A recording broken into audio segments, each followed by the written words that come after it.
নিত্যানন্দ হরিদাস প্রতি। একদিন মহাপ্রভু হঠাৎ কি যেন মনে হলো, নিত্যানন্দকে আর হরিদাসকে বললেন, শোনো শোনো শোনো নিত্যানন্দ, শোনো হরিদাস, না তো সর্বত্রই আমারই করহ প্রকাশ। হরিদাস নিত্যানন্দকে ডেকে বললেন যে আমার বার্তা, মানে আমি যা বলছি তা তুমি সর্বত্র প্রচার করো। কি না তো প্রতি ঘরে ঘরে গিয়া করো এই ভিক্ষা, বলো কৃষ্ণ ভজ কৃষ্ণ, করো কৃষ্ণ শিক্ষা। এটা নির্দেশ দিলেন নিত্যানন্দ আর হরিদাস।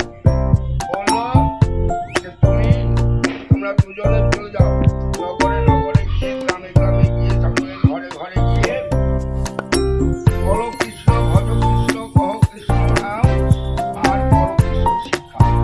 এইসব কথা ভেবে দিন অবসানে এসে আমারে তোমরা দুজনে আমাকে বলবে।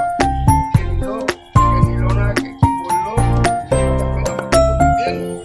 তোমাদের ডিউটি এইভাবে তোমরা প্রতি ঘরে ঘরে যাবা আর সন্ধ্যাবেলায় এসে আমাকে বলবা। করিতে আছে হাসলেন বটে, কিন্তু বাধা দেওয়ার ক্ষমতা তাদের নেই।